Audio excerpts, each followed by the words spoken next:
Doctor শারদ্বত বাবুর কাছে যেতে চাই।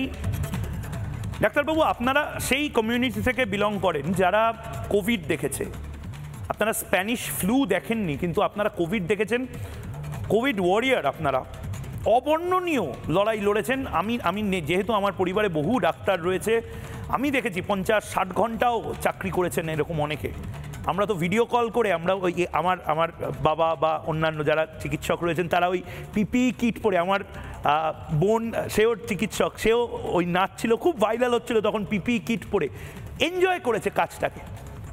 রাষ্ট্রের জন্য একটা কাজ হচ্ছে, সে কাজে সবচেয়ে বেশি মোটিভেট যাদের করার কথা সেটা হচ্ছে বিএলওরা পাকিস্তানের জন্য কাজটা করছে না, বাংলাদেশের জন্য করছে না, নিজের রাষ্ট্রের একটা নির্ভুল ভোটার তালিকার জন্য কাজটা করছে। হয়তো অনেকে মোটিভেটেড থাকবে না, কিন্তু তাদের মোটিভেট করার প্রাথমিক কাজটা তো ছিল রাজ্য সরকারের, তারাই ডিমোটিভেট করে দিচ্ছে। তাহলে রাষ্ট্রটা চলবে কি করে শারদ্বতবাবু?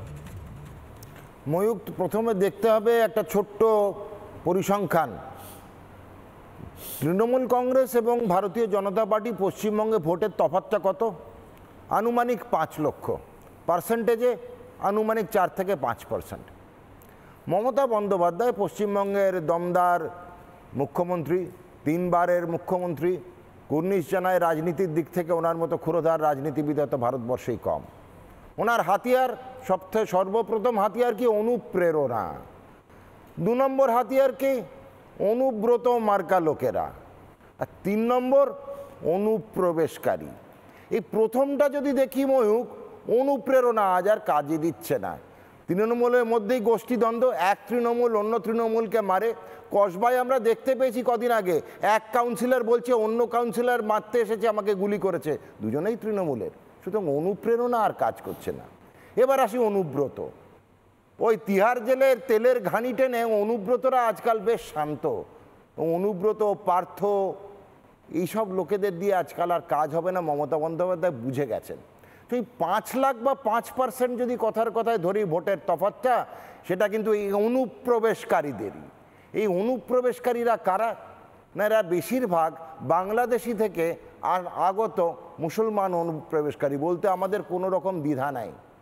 আমরা ভারতীয় জনতা পার্টি তথা সংঘ পরিবারের লোক, আমাদের কাছে কিন্তু বাংলাদেশ থেকে ধর্মীয় কারণে বিতাড়িত হিন্দুদের মনে প্রাণে আমরা জায়গা দেবো, পশ্চিমবঙ্গে তথা ভারতবর্ষে কর্মসংস্থান করে দেবো না। আমরা জ্যোতিবাবুর মতো মরিচঝাপি বানাবো না। ভারতবর্ষে থাকা যে মুসলমান ভাই বোনেরা আছে তাদের একটা কেশাগ্রও কিন্তু কেউ ছুতে পারবে না। ভারতবর্ষে থাকা যেসব খ্রিস্টান বৌদ্ধ ধর্মাবলম্বীরা আছে তাদেরও কিন্তু একটা কেশাগ্রও কিন্তু ছুতে পারেন। তবে হ্যাঁ, ভারতবর্ষে বেআইনিভাবে অনুপ্রবেশকারী যেসব মুসলমান বাংলাদেশিরা এসছে, যারা আজকে একের পর এক বর্ডারের লাইন দিয়েছে, তাদের জন্য কিন্তু এই মরণ ঘণ্টাটা বেজে গেছে। মমতা বন্দ্যোপাধ্যায় বুঝতে পেরে গেছেন, পায়ের তলা থেকে এই 5 লক্ষ এবং 5%-এর হিসেবটা সরে যাচ্ছে। কেন মোটামুটি দেখবেন এই 5% বা 5 লক্ষই কিন্তু অনুপ্রবেশকারী।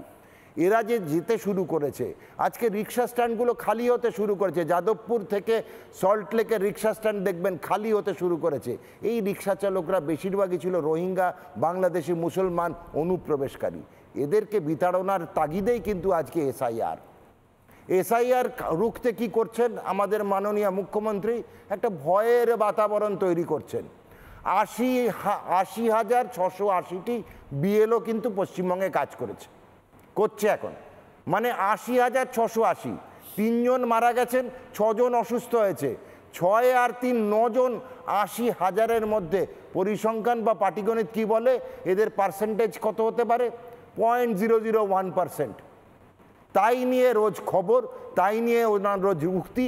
এমন উক্তি করছেন আজকে পশ্চিমবঙ্গে ওনাকে যদি কেউ কোনোভাবে কুৎসা রটায় তাহলে উনি নাকি ভারতবর্ষ হিলিয়ে দেবে। মাননীয় মুখ্যমন্ত্রী, 80,681 না আপনি বাংলাদেশি? আগে সেটা বলুন। আপনি যদি নিজের দেশে বসে নিজের দেশকে হিলিয়ে দেওয়ার জন্য সংকল্প করেন, তাহলে কিন্তু আমি বলবো জাতীয়তাবাদী একজন মানুষ। আপনি কোন দেশের, সেই প্রশ্নটা নিজের আয়নার সামনে দাঁড়িয়ে এগুলো বলে শারদা হয়তো ডিস্ট্র্যাক্ট করার চেষ্টা করবে, কিন্তু ওই অর্জুনের একেবারে পাখির চোখের মতন আমাদের অ্যাওয়ারনেসটা, সচেতনতাটা চালিয়ে যেতে হবে।